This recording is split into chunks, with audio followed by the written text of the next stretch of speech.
तो कितने दिन का रेस्ट चाहिए होता है स्पाइन सर्जरी के बाद? डॉक्टर साहब, स्पाइन सर्जरी तो मैं करा लूँगा, लेकिन कितने दिन लगेंगे मुझे अपनी नॉर्मल लाइफस्टाइल में वापस आने में? डॉक्टर साहब, स्पाइन सर्जरी करा लूँगा, लेकिन मेरे को ज़्यादा दिन वर्क फ्रॉम होम नहीं मिल पाएगा, या मुझे ऑफिस जाना होता है, या मेरी ट्रैवलिंग जॉब है, और डॉक्टर साहब actually I can't take a long leave, so I am just worried कि मैं स्पाइन सर्जरी कैसे कराऊं, लंबी छुट्टियां मुझे नहीं मिल पाएंगे मेरे कंपनी से। ऐसे बहुत सारे सवाल हैं, ऐसे बहुत सारे जवाब हैं, और ऐसे बहुत सारी बातें हैं। तो आज इस वीडियो में थोड़ा सा डिटेल में जानते हैं कि कितने टाइम का रेस्ट मैंडेटरी होता है स्पाइन सर्जरीज में, कितने टाइम में पेशेंट को हम फायदा दे पाते हैं, और कितने टाइम में पेशेंट ठीक हो सकता है।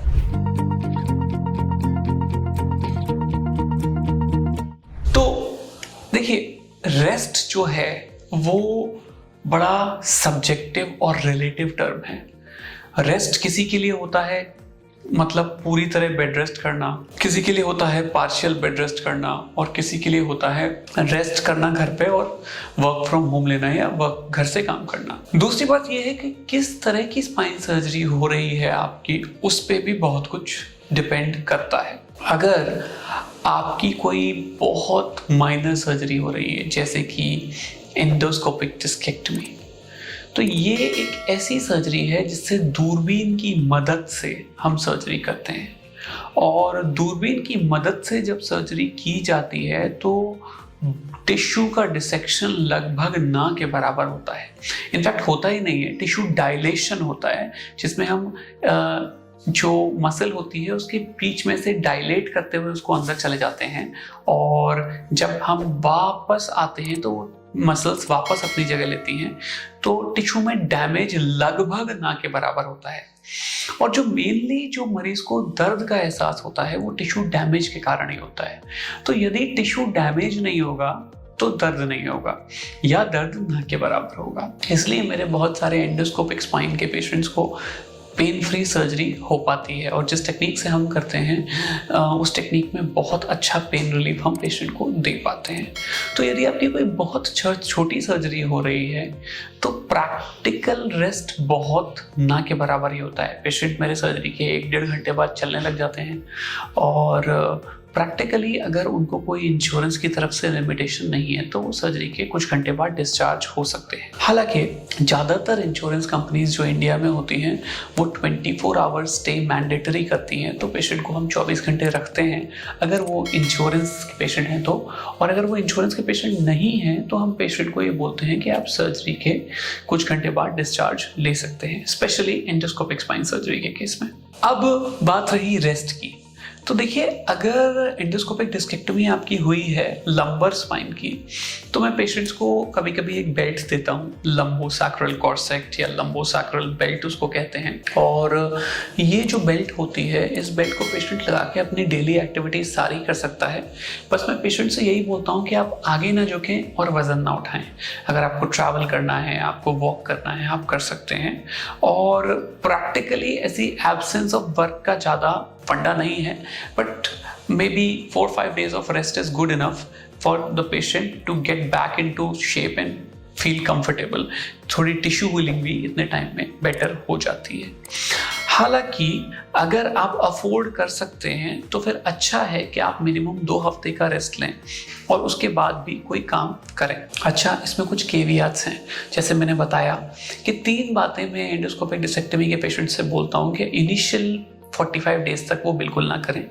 एक है आगे झुकना, या फिर कोई आगे झुक के वजन उठाना, कोई झटकेदार ट्रैवल जिसमें कि उनको जर्क लगे, जैसे कि बाइक पे लंबा रास्ता ट्रैवल करना, और तीसरा और फाइनली है बहुत ज़्यादा लंबे समय तक कंटिन्यूस बैठना। ये सारे काम करने से जो रिपेयर्ड एरिया होता है डिस्क का, जहाँ से हमने डिस्क को साफ किया होता है, वो वाला एरिया हील कर रहा होता है सर्जरी के इमीडिएट बाद।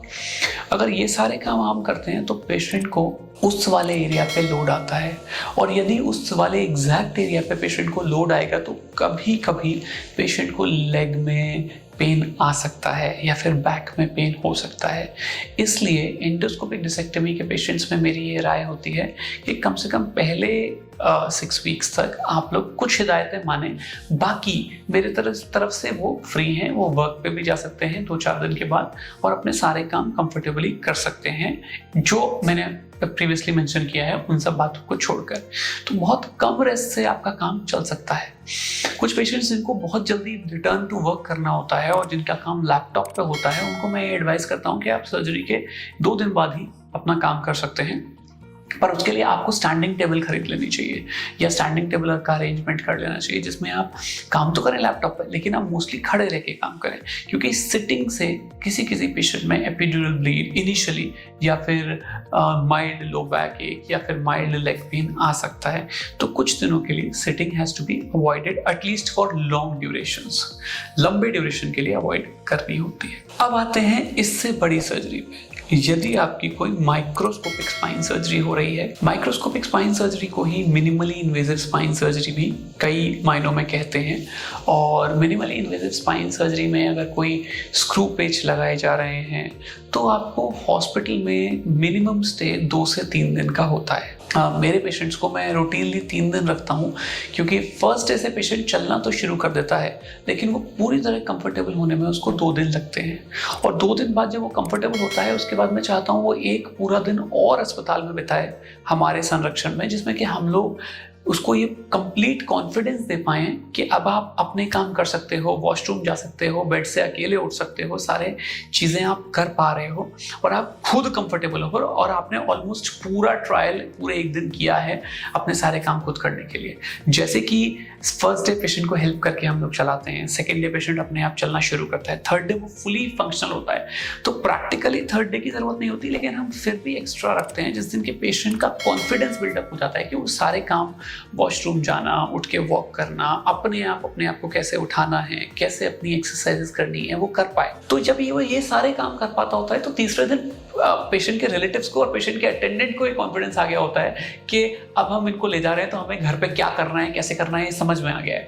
पेशेंट अपने आप खुद चीज़ें कर पा रहा है, पेशेंट सारे काम के लिए इंडिपेंडेंट ही कैटेगरी में आ गया है, पेशेंट सीढ़ी चढ़ पा रहा है कि नहीं चढ़ पा रहा है। तो ये सारी चीज़ें जब पेशेंट के दिमाग में कंफर्टेबल हो जाती हैं तो हम पेशेंट को बोलते हैं कि सर आप चाहो तो अब आप प्लान कर सकते हो और आप डिस्चार्ज ले सकते हो। अमूमन पेशेंट्स 3 से 4 दिन में डिस्चार्ज हो जाते हैं मेरे, जो कि माइक्रोस्कोपिक स्पाइन के होते हैं। पर स्पेशल केसेस में अगर कोई बहुत कॉम्प्लेक्स केस है, कोई कॉम्प्लिकेटेड स्कोलियोसिस है, कोई ओसी फ्यूजन है, तो ऐसे केसेस में हमें कभी कभी पेशेंट को लंबे समय रखना पड़ता है और उसकी duration patient to patient depend करती है। But general standard microscopic fixation में हमें 3 दिन पेशेंट को या 4 दिन मैक्सिमम रखा जाता है। अब आते हैं मल्टी लेवल फ्यूजन पे, बड़ी सर्जरीज पे और कुछ केसेस में ओपन सर्जरीज पे।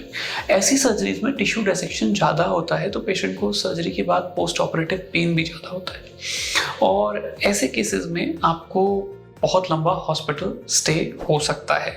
अब एक इम्पॉर्टेंट बात, माइक्रोस्कोपिक स्पाइन और ओपन स्पाइन सर्जरी में एक फर्क है कि आपकी जो हीलिंग है ओपन स्पाइन सर्जरी के मुकाबले माइक्रोस्कोपिक स्पाइन में ज़्यादा फास्ट होती है। जब आप घर जाएंगे तो आपको जो बेड रेस्ट है या जो रेस्ट है वो कम लेना पड़ेगा। जनरली 15 दिन के रेस्ट से पेशेंट बहुत कंफर्टेबल सिचुएशन में आ जाता है, और अगर आपकी बहुत ज़्यादा सिटिंग जॉब नहीं है या बहुत ज़्यादा ट्रैवलिंग जॉब नहीं है तो आप 15 से 20 दिन बाद स्टिचेस जब आपके आउट होते हैं तो उसके बाद आप काम पर जा सकते हैं। बट अगर आपकी कोई बहुत ही कॉम्प्लिकेटेड या डिफिकल्ट सर्जरी हुई है या आपको बहुत सीरियस डायनामिक लिस्थेसिस है या कोई कॉम्प्लिकेटेड चीज़ हुई है, उस केस में रेस्ट को कभी तो 6 हफ्ते तक हमको बढ़ाना पड़ता है और 45 दिन तक पेशेंट को रेस्ट दिया जाता है। तो ये कई सारे प्रोटोकॉल्स होते हैं, और अगर ओपन सर्जरी हुई है तो मैं एक्सपेक्ट करता हूँ कि मिनिमम 45 डेज का रेस्ट लेना ही चाहिए, क्योंकि जो टिश्यूज़ हैं वो धीरे धीरे हील करते हैं, धीरे धीरे आराम मिलना शुरू होता है, धीरे धीरे पेशेंट को जो पेन है सर्जरी से रिलेटेड पेन वो कम होना शुरू होता है। तो डिपेंड करता है कौन सी सर्जरी की जा रही है और कब की जा रही है। एक और बात इसमें मैं ऐड ऑन करना चाहता हूँ कि पेशेंट की एज का भी बहुत रोल है। अगर किसी 18 साल या 20 साल या 30 साल के इंसान या 40 साल के इंसान की सर्जरी हो रही है तो उसकी रिकवरी ज़्यादा फास्ट होती है।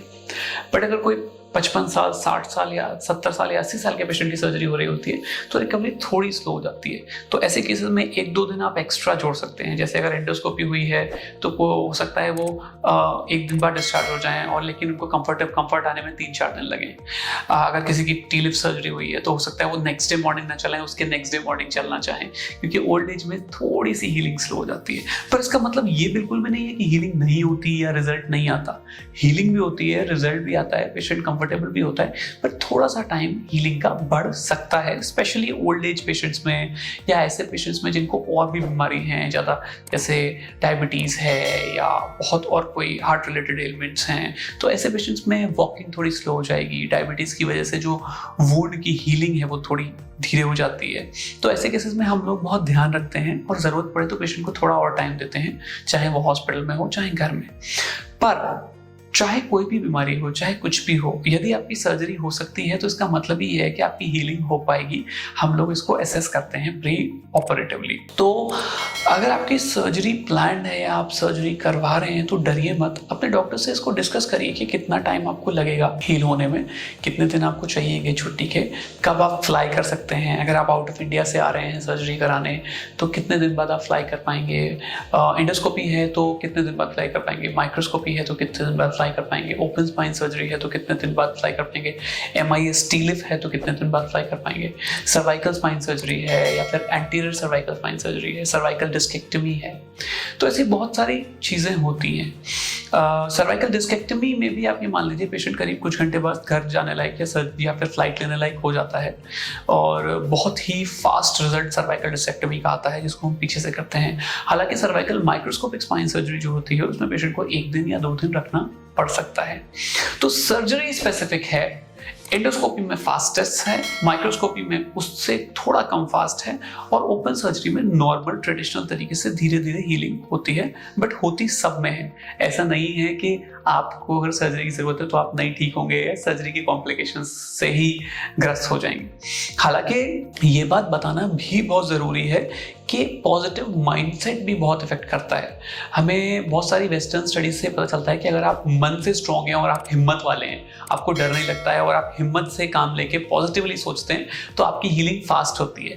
अगर आप मन से स्ट्रांग नहीं है, अगर आप वीक हैं मानसिक रूप से और आपको टेंशन ज़्यादा होती है तो आपकी हीलिंग स्लो होती है। ऐसा मैं नहीं कह रहा हूँ, ऐसी बहुत सारी स्टडीज में ये बात प्रूव हो चुकी है। कहते हैं ना हिंदी में, मन के हारे हार है और मन के जीते जीत। तो आप स्ट्रॉन्ग माइंडसेट बनाइए, स्ट्रॉन्ग आइडियाज बनाइए, कोशिश करिए, ये उम्मीद करिए कि मैं ठीक हो सकता हूँ। Say it to yourself in the morning. सुबह उठ के ये बात अपने आप से जरूर कहिए कि मैं जरूर ठीक हो जाऊंगा, और मैं उम्मीद करता हूँ आप जरूर ठीक हो जाएंगे और आप बहुत जल्दी रिकवरी करेंगे। और इसी उम्मीद के साथ, इसी दुआ के साथ ये वीडियो को समाप्त करते हैं। अगर आपको मेरे इस चैनल से कोई भी अच्छी बात पता चलती है, अगर आपको लगता है कि मेरे चैनल के इस दुनिया में होने से कोई फायदा आपको दिया है, तो एक लाइक और एक सब्सक्राइब तो मेरे लिए बनता है। Thank you very much.